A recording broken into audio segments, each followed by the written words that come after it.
Muito bem, então foi passado um circuito RLC. E desse circuito nós queríamos saber a função de transferência. Bom, a função de transferência pode ser, por exemplo, VR dividido pela tensão da fonte, né? Também pode ser IR, ou I, né? Porque I é igual, né?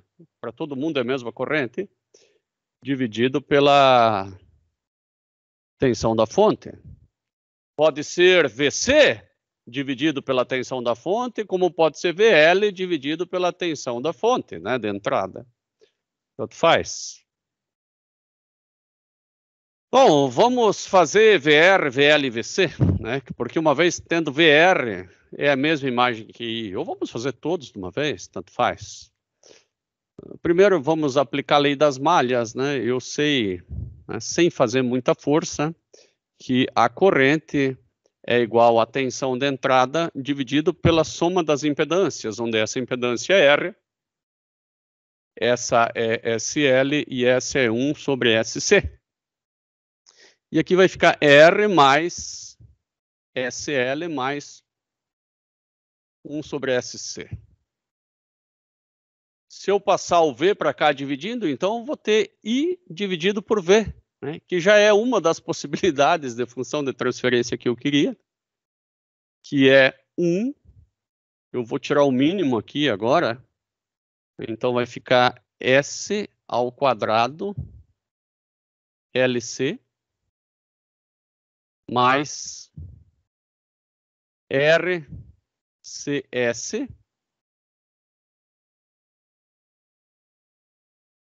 mais 1 sobre C. 1 mais 1, mais 1. Tudo isso aqui sobre Szinho C. Eu tirei o mínimo. Agora eu vou fazer mais um passo ainda. Passo esse SC para cima multiplicando. Então vai ficar SC dividido por tudo isso que está aqui, que eu ainda posso melhorar. Isso aqui vai ficar S quadrado. É um problema sério, né? Eu quis simplificar e fiz um monte de bobagem. Então vamos fazer isso aqui mais fácil. I dividido por V igual a 1 sobre SL mais 1 mais R mais 1 sobre SC. A primeira coisa aqui é tirar o mínimo, como nós fizemos. Então, 1 sobre SC. Agora aqui vai ficar S ao quadrado LC mais S RC mais 1.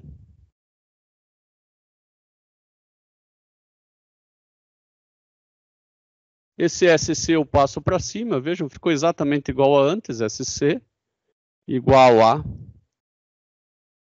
S ao quadrado LC mais SRC mais 1. Esses números LC, RC, eles até que não são tão estranhos, né? Eu vou melhorar isso aqui um pouquinho, vou dividir em cima e embaixo por LC. Então vai ficar S dividido por L sobre S ao quadrado mais, bom, R sobre L, S, mais 1 sobre LC. Por que você fez isso? Porque é a forma padrão, mas você poderia ter terminado aqui numa boa, né? Não precisa deixar o 1 aqui na frente. é um costume das literaturas, né? E se eu fizesse um pouco diferente disso, no momento de estudar, talvez vocês se perguntariam por que que ele não fez, tá? Pode deixar assim ou assado. Esta é a corrente, né? Nós, se quisermos saber essa função de transferência, é só fazer a corrente, todo aquele trambolho dos S's que nós achamos, né? Vezes 1 sobre SC, que daí você tem essa função de transferência. A mesma coisa aqui é fazer I vezes SL, né? E se fosse na resistência, I vezes R. É o que nós vamos fazer agora. Eu vou puxar isso aqui para o monitor aqui ao lado, vocês não vão enxergar, mas eu vou ter isso como cola. Vou abrir o MATLAB, vou ter que copiar de novo o programa aqui. Quem me passou esse programa aqui para dar uma olhadinha? Eu? Eu, o Rodrigo, tá.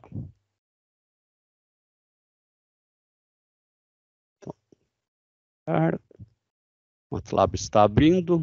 Graças a Deus existe o SSD, porque se não existisse, ia demorar para reiniciar o computador, ia demorar para iniciar o MATLAB.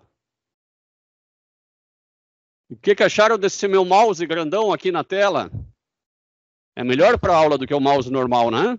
Melhor. Maravilha, professor. Bem imponente. O professor tá chique no negócio.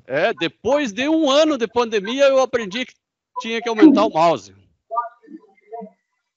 Ô, professor, e quanto que gasta no SSD se for comprar um?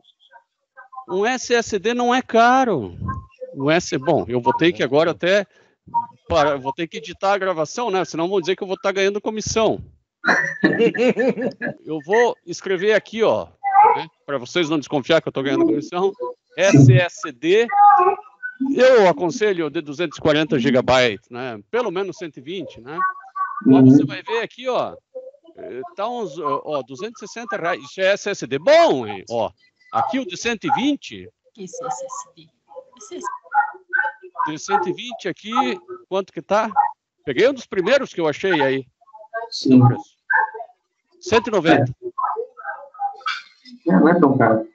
Não, e vale a pena, olha, é outra vida. É melhor botar um SSD do que trocar de computador. Eu vou precisar o meu 2009, Core 5. Nossa senhora. Meu PC só dava disco 100%.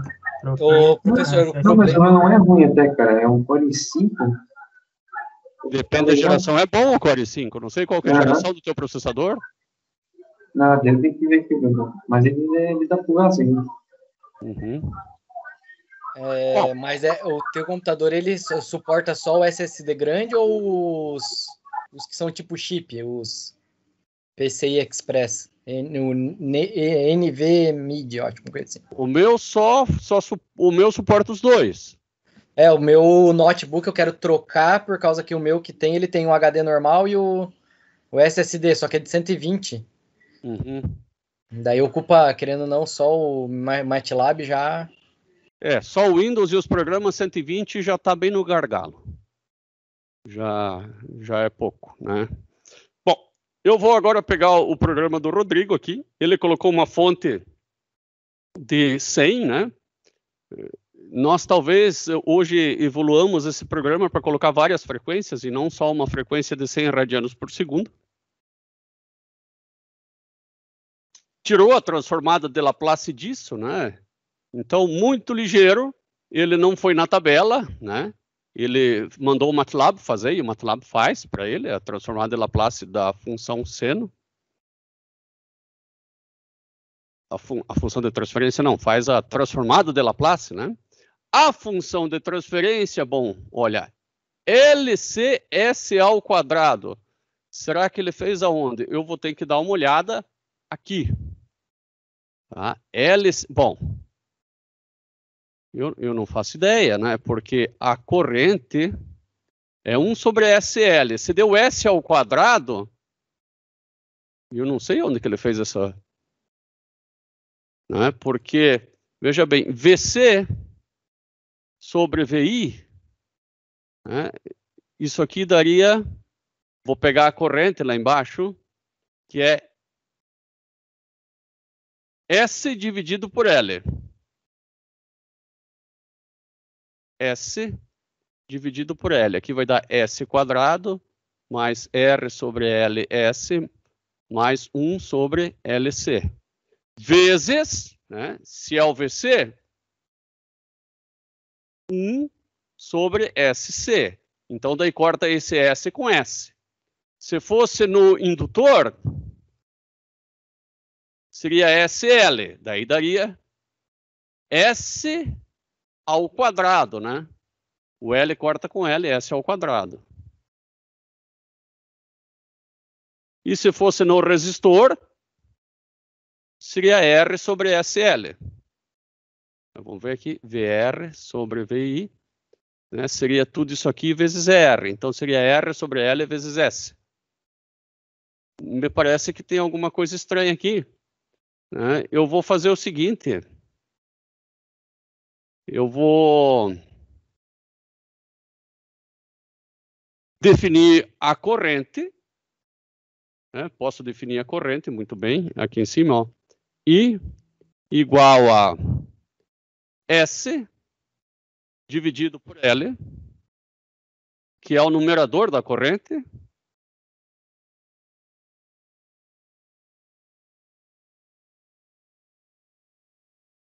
dividido pelo denominador da corrente, que é S ao quadrado, mais R sobre L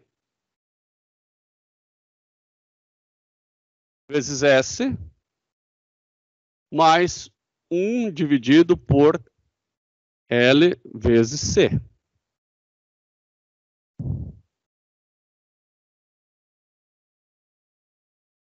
Vamos dar uma conferidinha aqui nas nossas contas, né? Porque I igual a V dividido pela impedância, né? Aqui simplesmente passamos o V para cá. Aqui nós tiramos o mínimo, né? Se nós tiramos o mínimo, ficou esse dividido por 1, então ficou S ao quadrado LC, mais SRC, mais 1. Depois eu passo esse SC para cima, divido por LC, embaixo e em cima, então vai ficar S dividido por L mesmo, tá certo? Dividido por S ao quadrado mais R sobre... Eu divido tudo por LC, é que eu tinha um C, tá certo, R sobre L mais 1 sobre LC, tá certinho. Bom, vou botar um ponto de quebra aqui, ó, cliquei no 10, e ele vai executar só até aqui. Ele diz, função R desconhecida, né? É porque foi chamado de... Não sei por que tem um R1 e um R2 aqui. Né? Vou dizer que R igual a 10. Tenho a impressão que isso aqui é um outro problema. Não é o circuito RLC, não. É um outro problema. Não, professor, isso aí é da aula do dia 25. Bom, depois é um motor de corrente contínua, então, não. Não, é um circuito que o professor passou. Bom, então agora a gente vai terminar isso aqui para não perder o embalo. Vamos fazer de um jeito um pouco diferente. Ou quem sabe eu faça outro para auxiliar naquele circuito também, não vejo mal nisso. A função de transferência, aqui eu vou fazer um pouquinho diferente, mas no fundo é tudo a mesma coisa. A função de transferência, se fosse no resistor, então eu até posso escrever assim, eu tirar o mouse aqui da frente, função de transferência para o resistor. R vezes I, e acabou. Porque, na verdade, a gente sabe que isso aqui é um I dividido por V. Né? Até vou escrever assim, ó, I dividido por V de entrada. Tá? Isso é o I dividido por V de entrada. E a função de transferência no resistor é o V de saída dividido pelo V de entrada. O V de saída é R vezes I. Então, vou executar até o 11, até a linha 11 agora. E aqui eu tenho a função o próximo, né? Função de transferência do resistor. Então, F10, para ele fazer um passo só. Essa é a função de transferência do resistor, ou seja, é a tensão do resistor dividida pela tensão de entrada. A gente vai fazer a função de transferência do resistor, do capacitor e do indutor. Vê aqui, ó. A transferência do capacitor e do indutor. Já vão aparecer as três aqui, ó. Do resistor, do capacitor e do indutor.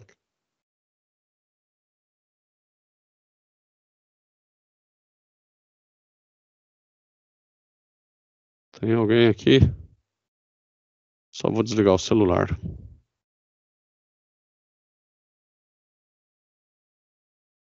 Bom, eu vou fazer o gráfico dessas funções de transferência. Para isso, eu criei aqui uma função de transferência numérica, que é a mesma coisa que aquela, tá? Só que o MATLAB vai calcular mais rápido. Vocês vejam como aqui parecem os números bonitinhos, né? Só vou fazer no resistor por enquanto. Então, eu vou comentar essas duas aqui, ó. Tá? Não serve para nada. Depois eu vou fazer todas elas. Daqui para baixo eu vou comentar por enquanto.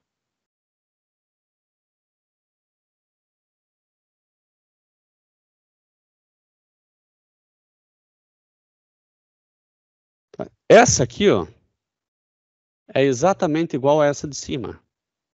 Só que ela não é tratada de forma simbólica. Então, o MATLAB faz contas mais rápido com ela. Só isso.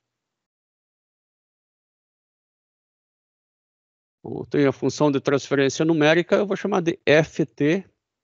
Vou mudar o nome, FTR num. Fica melhor. O sigma é sempre uma boa pergunta, da onde até onde eu vou lançar o sigma. Bom, eu tenho que saber esses polos aqui. Então, conhecer o denominador seria muito bom. Tá? Por isso que antes nós fizemos num e denominador. Bom, quando eu multiplico pelo i, né, quando eu faço r vezes i ou qualquer coisa vezes i, o numerador sempre é o mesmo. Tá? Então, vou chamar esse cara aqui de denominador. O denominador sempre é o mesmo. Né? E antes dele, denominador igual a tudo isso aqui. E por que você fez isso? Porque eu quero encontrar onde que o denominador é zero. Eu vou precisar para saber os limites do sigma e do ômega. Então, limites, ou melhor, polos, igual a solve, denominador, aqui como eu não estou atribuindo igual, eu estou comparando, eu tenho que colocar igual, igual. Veja que ele me solucionou, né? Não são números agradáveis. Então eu posso colocar aqui um doble, que ele vai converter para... Ele não vai trabalhar com algarismos simbólicos, né? Agora sim ficou mais fácil, né? Menos 0,2 e menos 16. E eu vou fazer com que a parte real, né? Aqui poderia ser um número complexo. Ele ia ter uma parte real imaginária. Então, eu vou escrever aqui, ó, real é igual ao máximo. Tomar cuidado que 16 é mínimo, tá? Então, máximo do número positivo da parte real dos polos. Bom, nesse caso, a parte real dos polos vai ser igual aos polos, né? Então, o módulo da parte real dos polos, então 16 é o maior. Eu vou executar até aqui para ver se aparece o 16, né? Ah, isso aí, ó. Se eu não tivesse colocado o ABS, ele não ia pegar o maior. Agora eu tenho que fazer a mesma coisa para a parte imaginária, né? Porque se tiver parte imaginária, a mesma coisa. E aqui eu vou chamar de imaginário. Então, vamos talvez colocar aqui outro nome, né? Eu vou colocar máximo imaginário e máximo real.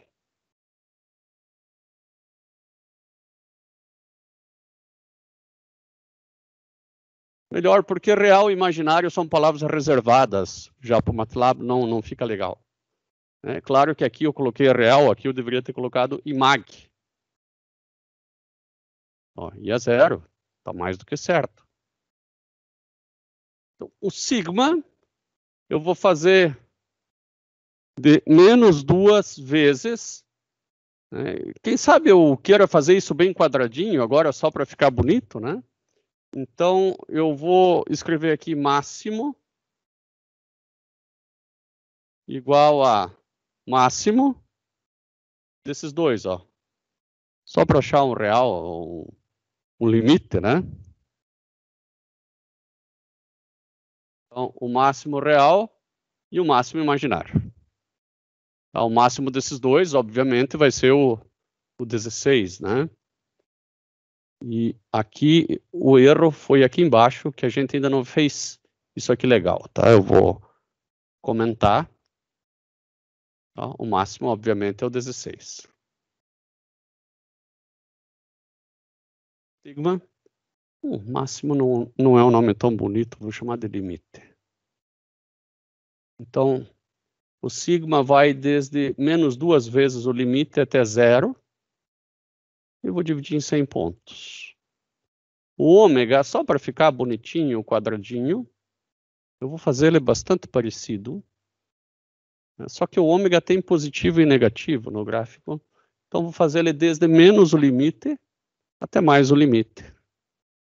Tá? Isso aqui é por mania, né? Eu não preciso ser exatamente os mesmos. Agora, para fazer o gráfico tridimensional, é necessário fazer isso aqui. Nós já vimos por razões do domínio de cálculo, né? Pegar todo o plano x e y. Daí, o S que nós vamos trabalhar vai ser sigma mais j ômega, tá? O S sempre é sigma mais j ômega. O ganho de tensão vai ser aquela função de transferência no resistor,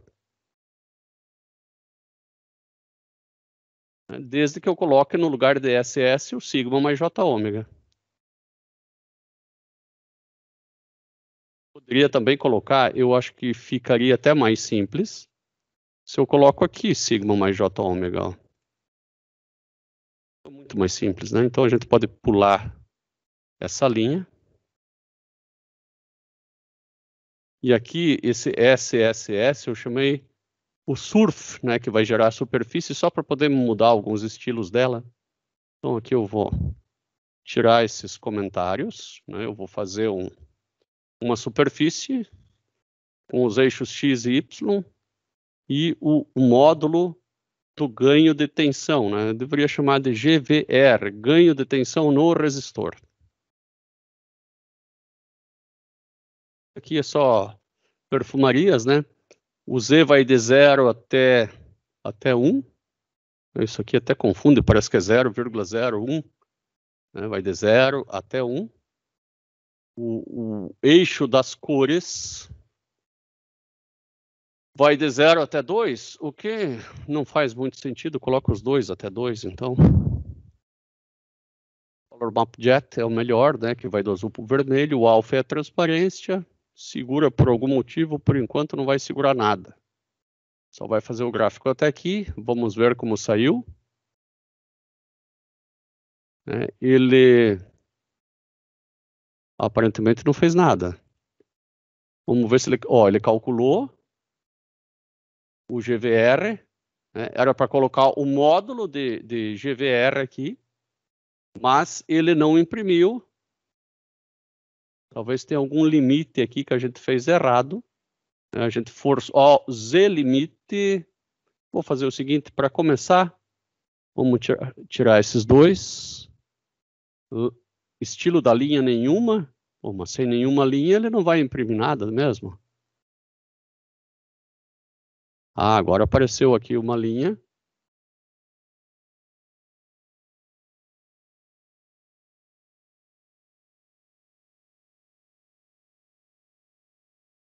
Sigma, ômega e o ganho. Estranho que está aparecendo apenas uma linha aqui. Ele não está fazendo nada para baixo aqui.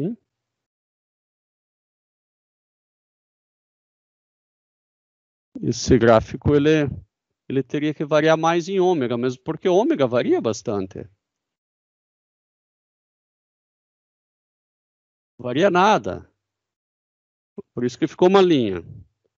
Porque é de menos limite até mais limite, né? Só fez ômega em 16. Agora ele vai fazer o gráfico todo. Agora sim. Agora eu já posso tirar essa linha aqui sem linha nenhuma.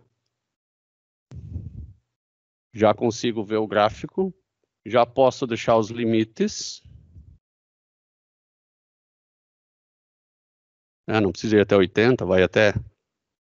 talvez eu possa deixar o limite um pouquinho mais do que até 2. Eu vou fazer ele até 10. Mas em 2 ele já vai ficar vermelho. Né? Tudo que é 2 para cima ele fica vermelho. Esse aqui é color axis, né? Então já sei que isso aqui é o infinito. Às vezes, porque eu estou achando alguma coisa legal aqui no zero, parece que deu um... Não sei se é uma aumentada ou uma diminuída. Apareceu alguma coisa no mínimo estranha aqui. Quem sabe eu faça esse gráfico até um pouco mais longe. Não preciso fazer até o limite, mas até o limite sobre 5. Fazer um pouquinho mais longe esse gráfico. Agora eu consigo observar alguma coisinha. É um polo, é um outro polo que eu tenho ali. Que coisa, não? Bom, quem sabe eu faço aqui até... É que está muito próximo do zero aquele polo. Então vamos fazer o seguinte, de menos 2 vezes o limite até o limite. Aqui embaixo a mesma coisa, só para ele não ficar ovalado, para ele ficar um gráfico mais bonito, né? Então lá eu tenho um polo também. E não está fácil de enxergar esse polo, ó. Tem um jeito de eu enxergar ele melhor, é que não fazendo o Z limite até 10, faz ele até 2 mesmo.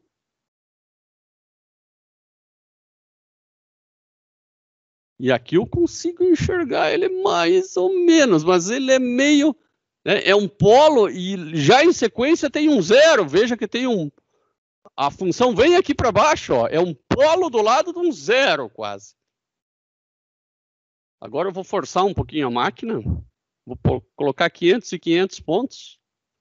Por isso que o gráfico 3D, ele é bonitinho, mas ele é didático. Ele não é de forma assim tão prática, né? Então você consegue ver que você tem um polo aqui e um zero aqui, ó. Melhor do que isso seria fazer aquele PZMAP, né? Vocês se lembram do PZMAP quando nós tínhamos a função de transferência? Eu vou fazer ele agora. Vou chamar aqui de num maiúsculo e vou colocar o numerador da nossa função de transferência. O que é o numerador da nossa função de transferência? É R vezes essa parte aqui de cima, ó.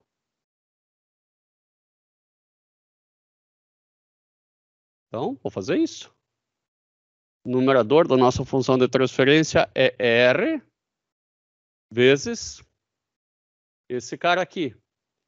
Eu só não vou colocar o vezes S, porque aqui a gente simplesmente faz assim, numerador R vezes 1 sobre L, né?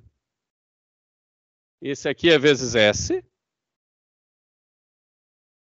E a parte sozinha é 0. O denominador, claro que tem mais de uma forma de fazer isso e a gente já vai verificar isso aí.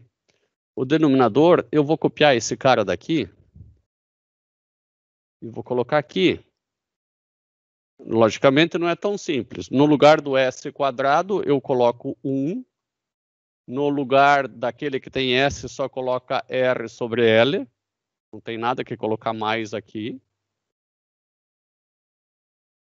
E o último termo sozinho é 1 sobre LC.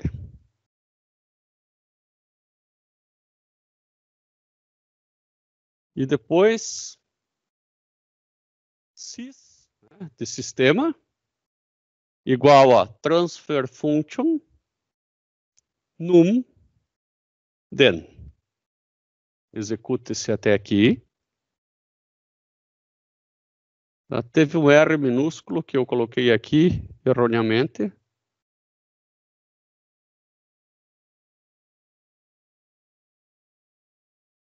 Está aqui o sistema, né? Esse é o nosso sistema. Igualzinho a esse daqui, ó. Tá? É o mesmo sistema.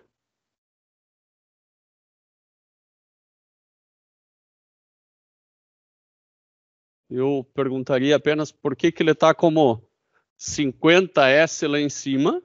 Ah, é porque ele foi dividido por 3 já. Uhum. Então tá certo. 50 dividido por esse 3 aqui que está multiplicando é que vai dar o 16,67. Então tá tudo ok. É o mesmo sistema. Agora eu vou escrever PZ, né? Polo zero mapeamento do SIS.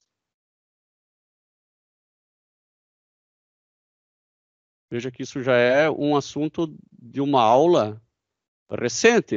Ó. E aqui eu vejo, esse gráfico é exatamente igual a esse gráfico. Exatamente igual. Eu vou ver se eu consigo fazer ele um pouco melhor. Eu vou escrever aqui hold on para segurar o último gráfico e tentar colocar ele aqui embaixo. Vai ficar mais didático. Hold off para soltar. Vamos ver se dá certo. Então, vejam, esqueçam esses eixos aqui, esses escritos, que, tirar ele daqui, vocês conseguem ver essas bolinhas, esse xizinho aqui? Eu sei que eles estão pequenos.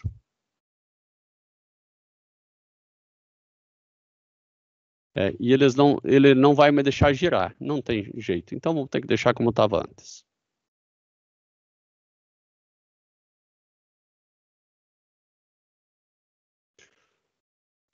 Eu vou pegar esse mesmo gráfico aqui e vou deixar ele assim, ó. Tá? Para evidenciar que tem um polo bem aqui no meio, um polo aqui perto e um zero aqui perto, né? Tem um polo e um zero aqui que estão bem pertinho um do outro. Vocês conseguem ver aqui, ó.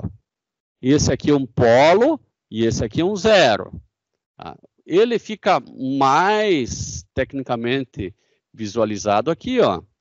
Eu tenho um polo longe, depois um polo e um zero pertinho, em 2D. E não precisa ser em 3D. Por quê? Porque eu sei que esse vai para infinito e esse vai para zero. Então, o PZMap é muito mais inteligente. Não há necessidade de eu ter um gráfico 3D, né? Só do ponto de vista didático, né? Eu sei que esse gráfico, na verdade, é 3D, né? Onde indica os pontos que tendem ao infinito, que são os polos, e os pontos que tendem a zero, que são os zeros. Aqui, como essa base ficou muito espessa, né, quem sabe eu esse limite, o z-limite, eu tenho que aumentar um pouco, vou colocar até 10. Como eu coloquei 500 pontos, e acho que isso aqui vai ficar bem desenhadinho. Olha aqui, ó, isso aqui já ficou mais bem desenhadinho. Vou colocar 1000.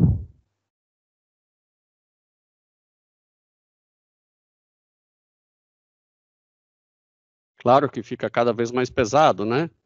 E nem por isso ele conseguiu ir mais longe. Mais ou menos uns 4 eu vou deixar então aqui, né, para eu saber que foi até o infinito no desenho. Senão parece que esse é finito, mas não, ele vai até o infinito. Olha aqui, ó. Isso aqui já ficou bem claro, né? Demonstrar que tem um polo do lado do outro, né? E aqui do ladinho já tem um que leva a função para o zero.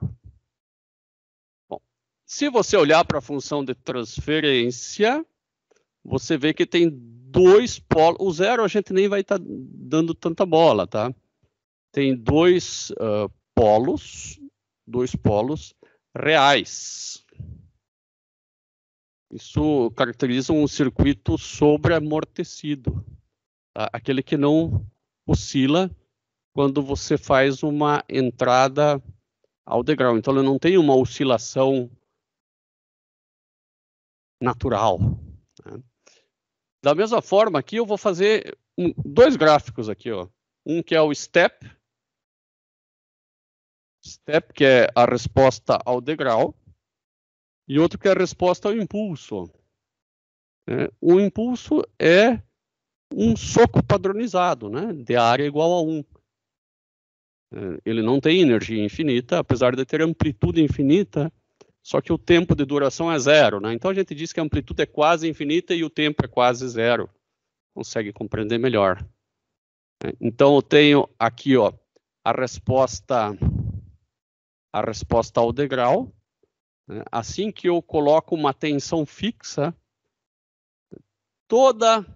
quase toda a tensão vai para cima dele e com o tempo a tensão cai no resistor, nesse circuito. Mas nesse circuito, com esses valores aqui, eu vou colocar 400 vezes 10 na menos 6, que me parece algo mais... É o que tinha antes, né? Vou fazer a mesma resposta. Agora, com um capacitor menor, olha o que eu percebo. Eu tenho 2... Eu já tenho... Estou vendo 2 polos. O zero está aqui também, eu não estou enxergando ele tão bem, né? Mas aqui no mapa eu estou vendo, ó, o zero e os 2 polos. Uma resposta subamortecida, né? E olha a resposta ao degrau, né? É isso aqui. A resposta ao impulso dá algo semelhante.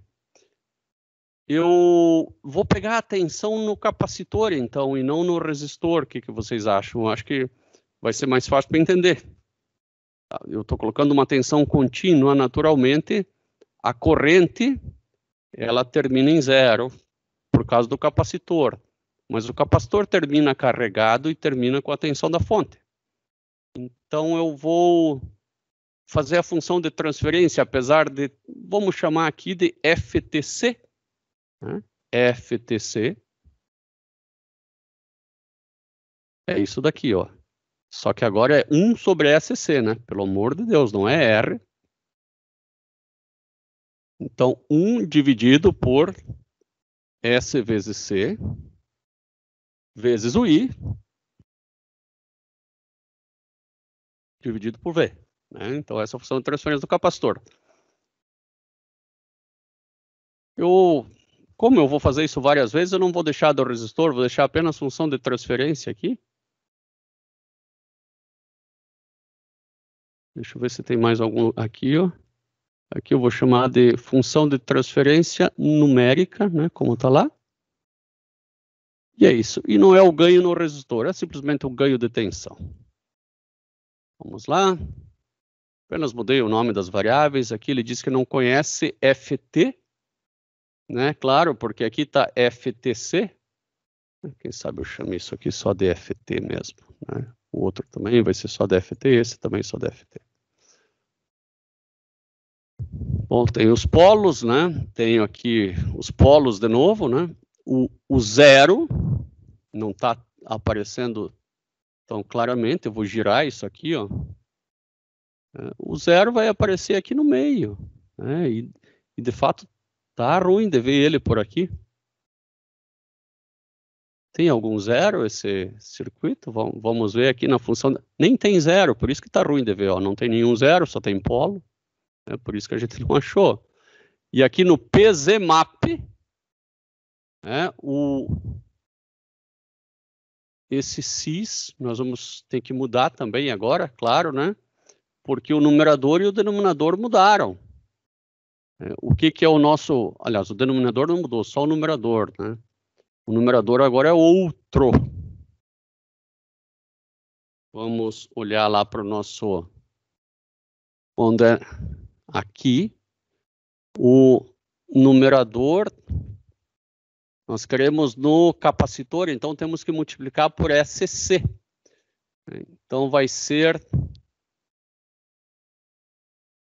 Desculpa, 1 sobre SC, né?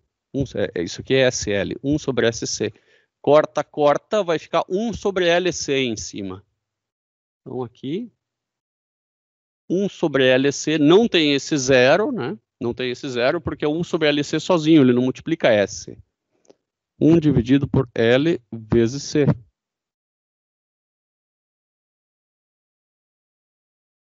Para esse PZMAP ficar coerente com essa função de transferência, né? Nota, não tem zero nenhum, só tem esses dois, né? E resposta ao degrau e ao impulso. Eu vou colocar o indutor um pouco menor, né? Talvez um indutor de 6. Né?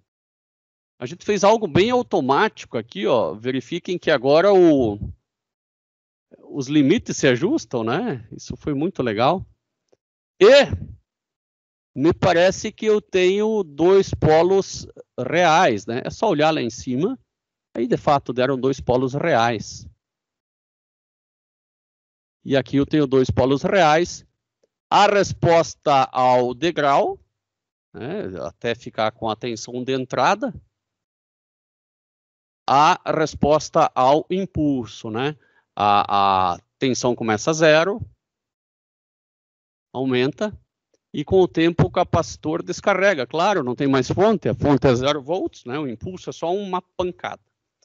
Mas isso não tem nada a ver com essa tensão de entrada, né? De senoidal. O que tem a ver com a tensão de entrada senoidal é se eu escrevesse aqui um bode. Agora sim, esse bode cis... ele vai me dar a resposta em frequência, quando eu coloco vários senos de várias frequências. Agora eu estou variando a frequência de 10 Hz, ele fez isso de forma automática, né? Até 10 da quinta. E olha o ganho é de 0 dB, ou seja, o ganho é 1, né? Eu já expliquei o que é dB a aula passada, posso voltar a explicar essa aula. E depois o ganho vai caindo conforme a frequência aumenta. Claro, a impedância do capacitor vai diminuindo com a frequência, cada vez a tensão dele é menor. Aqui eu estou trabalhando com tensões senoidais, tá? Estou trabalhando com tensões senoidais. E talvez a melhor forma de ver isso seja com gráficos no tempo. Como é que nós poderíamos fazer isso? De um jeito bem fácil, tá? Eu vou copiar essa parte aqui, que é a entrada.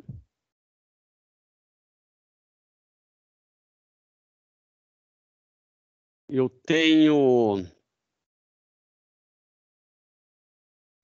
a função de transferência, né, que me fornece a tensão no capacitor. Vou copiar a função de transferência.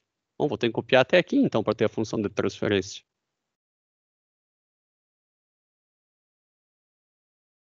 Eu copiei até aqui. Esses aqui eu vou apagar, esses que são em outro lugar.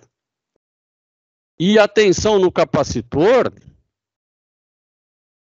naturalmente, vai ser a função de transferência, que é a tensão no capacitor dividida pela tensão da entrada. vezes a tensão de entrada, né? E a tensão de entrada é Vin. Se eu resolver até aqui, eu achei a tensão no capacitor, né? Você pode melhorar isso aqui, né? Mas basicamente é a função, basicamente não, é a função de transferência multiplicada pela tensão de entrada, e agora eu tenho que fazer a transformada inversa de Laplace. A transformada inversa de Laplace eu vou chamar de VC pequenininho, igual a I Laplace, né? Inversa de Laplace de VC grande. Aí ele vai me retornar essa função, que aqui ela está com números horríveis, né? Isso aqui é só um número, tá? Não se assustem, tá? Ele é grandão, mas é que ele divide por outro número grande. Está trabalhando com muitos números exatos, né? Vezes E elevado a alguma coisa. Por isso que eu gosto muito de trabalhar com números. Então, eu vou escrever agora tempo igual a linspace. O tempo ele vai variar de 0 até... Eu vou dar uma espiada aqui nesses nossos gráficos aqui, até 0,02. Depois eu vou ensinar como calcular isso aqui, não é tão difícil, tá? Eu vou fazer até 0,0 ou até mais, né? Se a gente está trabalhando com a frequência, nem vou olhar para isso aqui. A frequência aí é 2πf, né? Então, eu vou primeiro calcular a frequência, não tem jeito. Eu vou chamar esse cara aqui, eu vou chamar de ômega. Né? E antes disso, eu vou dizer que o ômega igual a 100. Não vai mudar nada. Aqui embaixo, eu vou dizer que F, né? Ômega igual a 2πf, F igual a 2π sobre ômega. 2.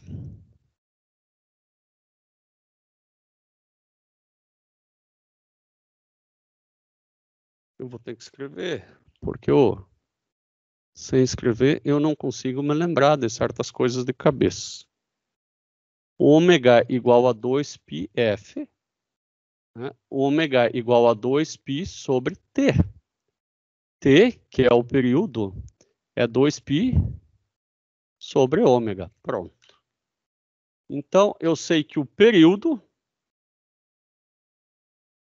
igual a 2 vezes π dividido por ômega. Eu vou fazer o gráfico de 0 até 2 vezes o período. Vou escrever 2 períodos e uns 1000 pontos. Veja que o VC ele é uma função do tempo, né? Eu até poderia escrever aqui, ó, seria até melhor, VC numérico, para ele fazer as contas mais rápido, né? Igual a MATLAB function VC. Pronto, agora ele vai escrever o VC numérico. Ó. VC é função do tempo, né? Ele dá até uma arredondadinha. Aqui é porque eu andei escrevendo linspace errado, né? Claro. Linspace. E agora eu vou fazer o gráfico. Né? Então, plot do tempo e do VC numérico substituindo o tempo. Muito melhor do que ficar...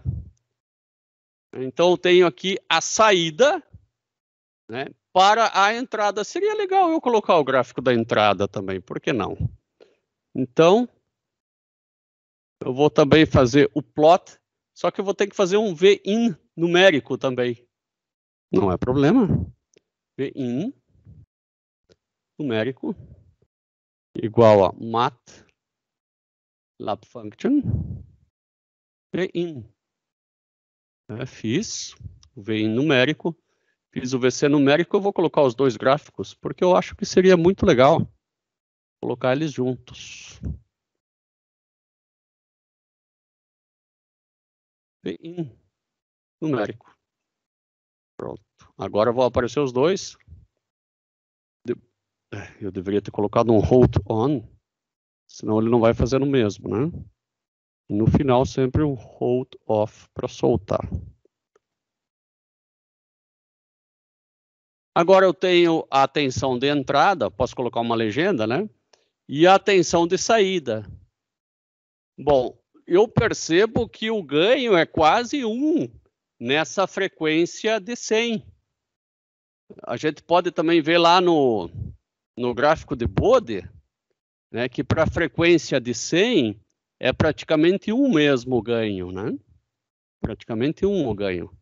Se eu quero saber o ganho não em decibéis, e sim o ganho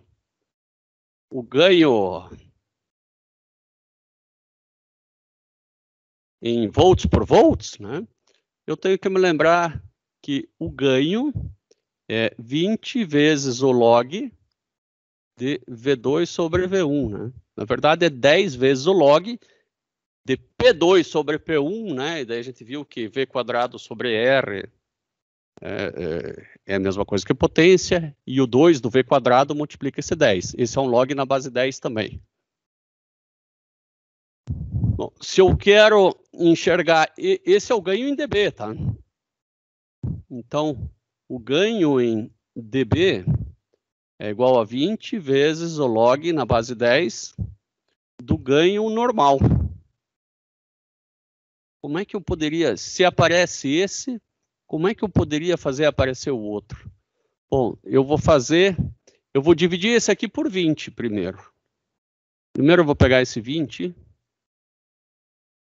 e vou passar ele dividindo.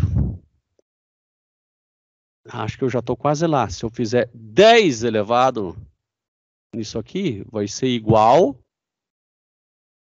a 10 elevado nisso aqui, né? Porque esse corta com esse. Né? Então, o ganho é 10 elevado no ganho em decibéis sobre 20. Vou tentar fazer isso aí. Vamos ver o que dá aqui no Bode.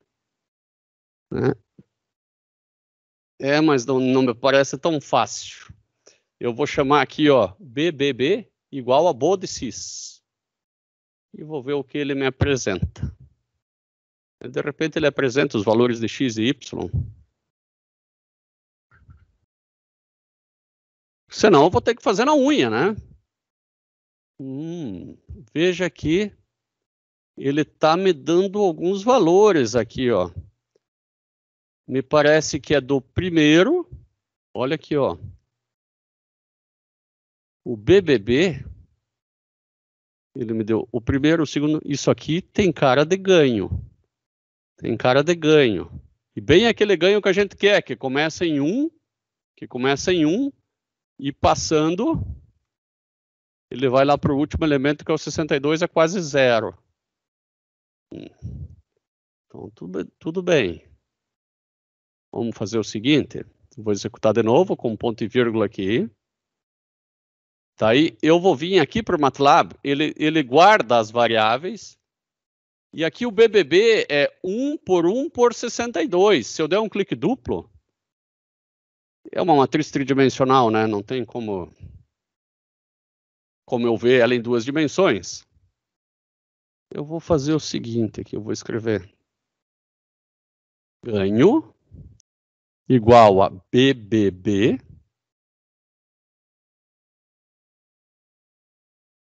já que é 1 por 1 e todos os valores, né? Ganho com a frequência. E não vou colocar o ponto e vírgula, eu vou ver o que aparece. Só que não aparecem as frequências, né? Seria legal se aparecessem as frequências, Então aqui ganho com a frequência. Não me ajudou muito. Eu vou ter que calcular isso depois. Então, sem muita frescura agora, tá? Depois a gente faz esses ganhos com os valores nominais. Vamos ver o gráfico de Bode e deu.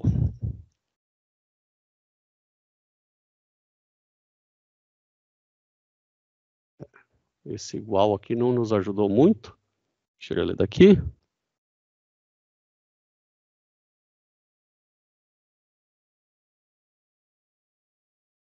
Agora ele vai mostrar o gráfico de Bode, porque a gente só colocou Bode. E eu percebo que o ganho é bastante elevado, até 100 Hz, depois que o ganho começa a cair.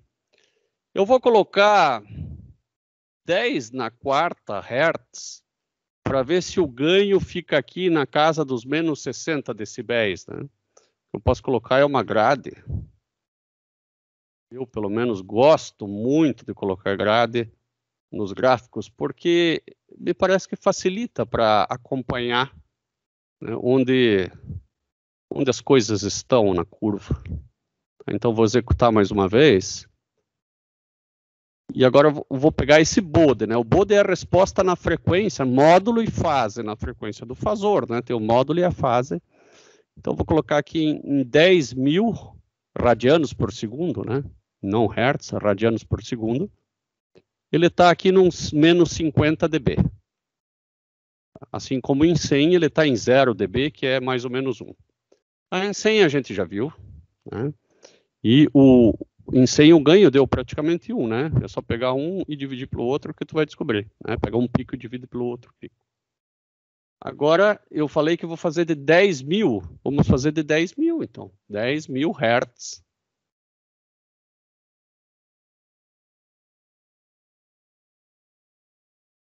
E olha que o ganho foi muito pequeno, porque a tensão de entrada é 1 e a tensão de saída é quase 0, é menos 50 dB. E para eu achar o ganho, é só eu pegar o menos 50, dividir por 20 e fazer 10 elevado nisso. E é isso que eu vou fazer agora. Eu vou escrever aqui embaixo, então, menos 50 dividido por 20, e vou fazer 10 elevado na tudo isso aí. Então, 10 elevado na tudo isso aí, para eu saber quanto que vai ser o ganho. Esse é o ganho de menos 50 dB. Um valor bastante próximo a zero, né? 0.0032, né? Se pegar um pico e dividir pelo outro, vai dar 0.0032. Muito bem, a tensão de entrada eu creio que eu não preciso fazer, porque ela é sempre igual. Ela é sempre de 1 volt. O que vai mudar é só a frequência. E eu vou fazer agora, então não vou plotar a tensão de entrada, vejo que não faz sentido, daí não vai precisar desse. Eu vou deixar esse hold on por enquanto. E agora eu vou fazer o ômega variar para o ômega, começando em 100.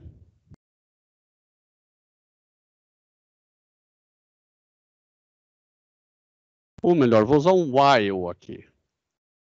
Enquanto ômega for menor do que 10.000, menor ou igual a 10.000, 10 na 3, muito mais fácil, né? Vá fazendo. Né? E aqui eu End. Vou selecionar tudo, clicar Ctrl I, daí ele faz essa indentação, tá? Isso é muito bom, ele organiza para nós. Eu só tenho que dizer que o ômega vai começar com 100, como nós havíamos começado, e o ômega precisa variar, né? Enquanto o ômega for menor, e onde que você está dizendo que o ômega está aumentando, né? Dentro do laço, a gente vai ter que dizer que o ômega vai aumentar. Depois de fazer todas as contas, lá no finalzinho, eu vou dizer que ômega igual a ômega vezes 10.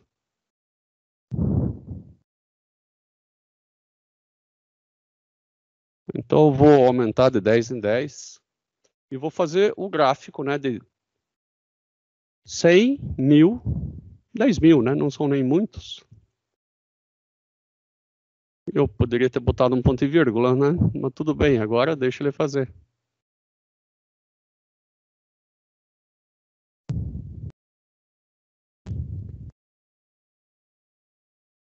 Você está multiplicando por 10, ai, ai, ai, ele não vai parar nunca. Porque está ômega, né? Ele não vai parar nunca, o ômega não está mudando.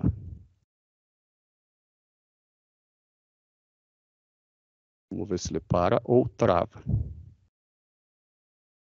Às vezes, quando o MATLAB não para, você vem aqui, ó, e aperta Ctrl+C. Se não dá na primeira, dá na segunda. Aí ele parou. Eu escrevi errado ali, ele nunca ia fazer só 3 vezes, né? Agora sim. Estão todos os ômegas selecionados. Executo, ele vai imprimir 3 vezes todos esses transformados de Laplace, não é problema, né? E vai apresentar o gráfico dos... É uma pena aqui, porque o período foi mudando, né? Então, talvez eu seja um pouco mais inteligente aqui. E eu vou colocar 0,14 na mão nesse TT, né? De 0 até 0,14. Tá? Para ele não ficar mudando cada vez. Vamos fazer de novo. E agora ele fez os 3 gráficos, né? O gráfico para 100, para 1000 e para 10.000 Hz. Percebam como o ganho foi diminuindo. Tá? É exatamente isso, de um jeito muito mais inteligente, que diz o diagrama de Bode, né? Que o ganho vai diminuindo com o aumento da frequência. E aqui a fase vai mudando. O que quer dizer que a fase vai mudando? Bom, quando a fase é 0, é um resistor.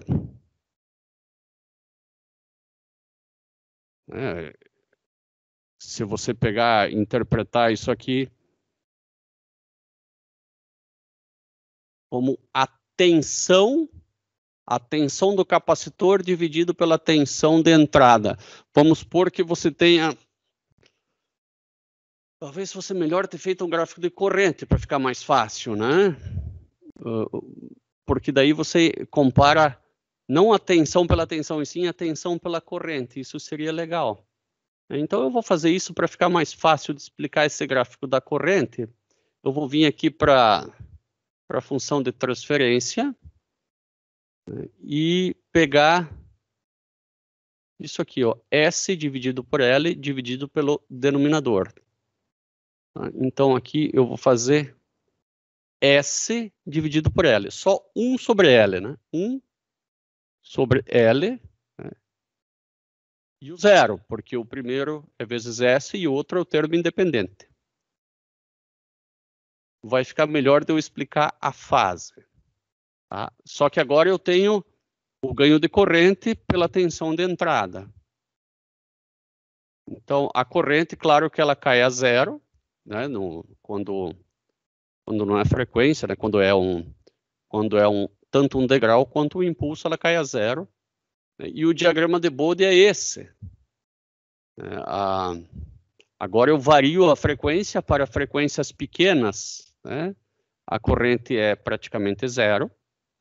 E para frequências muito elevadas, a corrente também é praticamente 0. Em baixas frequências, o que acontece com o circuito RLC? Essa impedância é muito alta. Desculpe, essa aqui é muito alta.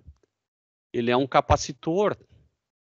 Só pensar em CC. Em CC a corrente vai ser 0 porque o capacitor é que vai mandar. Em baixas frequências, esse circuito a impedância do capacitor é muito alta. Então ele se comporta quase como um capacitor, né? Então a corrente vai estar 90 graus adiantada. Que é o que eu percebo aqui. E quando a frequência é muito alta, esse cara vira um curto-circuito e a impedância desse aqui é muito elevada. Então ele vira um indutor. E a corrente vai ficar 90 graus atrasada. Pequena e indutiva. Pequena e capacitiva. Né? E existe uma frequência média. Né? O que é essa frequência média? É essa frequência onde essa impedância cancela essa aqui. Onde o circuito é resistivo e o ângulo é 0.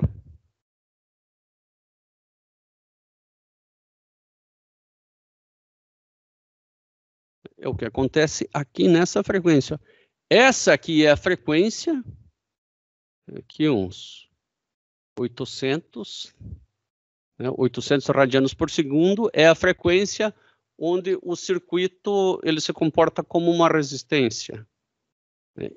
E aonde a corrente vai ser máxima, claro, que é onde o circuito vai ter a menor impedância, né? O indutor vai estar matando o capacitor, só ficou o resistor. Isso é bastante interessante, porque você pode ter tensões altíssimas aqui e aqui. Né? Você pode ter 20 volts aqui, pode ter 1 milhão de volts aqui e 1 milhão de volts aqui. Né? Todos os 20 vão estar aqui. Esse 1 milhão vai cancelar com esse 1 milhão. Coisas que só a corrente alternada dá para você. Quer ver um exemplo mais fácil de entender? Só na corrente alternada, 220 menos 220 dá 380. Não dá zero. Né? Aqui também você poderia pegar assim ó, como tensão de entrada, né, fazendo os diagramas, né? Tensão de entrada, né? E corrente, agora do circuito. Daí, agora eu vou desenhar a tensão no capacitor. A tensão no capacitor, enorme. Tensão no indutor, enorme. Uma cancela com a outra. E a tensão no resistor vai ser exatamente igual à tensão de entrada. Vai ser aqui, porque ela vai estar em fase com a corrente. Isso aí é perigosíssimo, você achar que sempre a tensão é menor do que a tensão de entrada. Né? Isso aí só acontece em circuito CC, em circuito CA, tudo pode acontecer. E aqui também eu posso ver agora o gráfico, por que não da corrente, né, para as várias correntes. Então, eu teria que mudar aqui, ó, a função de transferência. É a própria função de transferência. É só...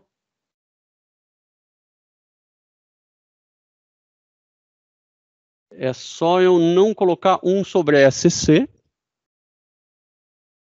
Agora a função de transferência é a própria corrente dividida pela tensão, né? Pronto. Se eu quero... E aqui eu tenho a corrente de saída agora. Ó. Agora eu vou mudar isso aqui para corrente de saída. Tá? Colocar aqui, ou simplesmente corrente, né? Coloca IO, pelo menos para dizer que é de saída. E aqui um IO minúsculo. O numérico, vou chamar de IO também. O resto deixa tudo meio igual. Aqui é IO. Opa. IO para fazer o gráfico certo. E manda ver. Claro que teve mais um VC que a gente andou não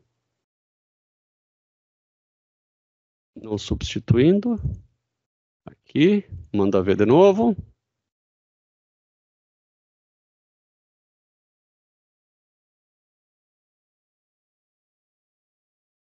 Aqui parece meio feio e talvez esteja.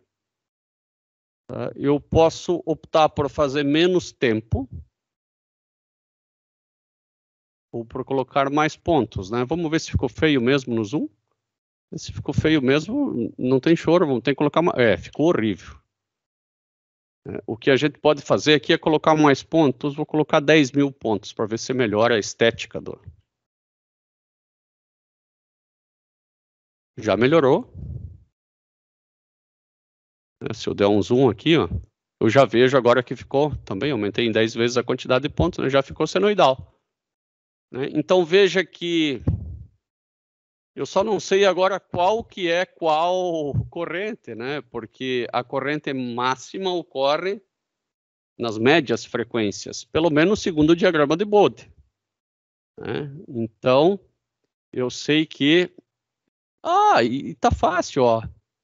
Azul é baixa frequência, essa é média frequência, e a que sobe e desce bem rápido é uma média frequência. Então, ficou bastante óbvio, né? Que a maior corrente se dá entre as 3 frequências na frequência média, nesse caso aqui. Pessoal, vocês estão entendendo?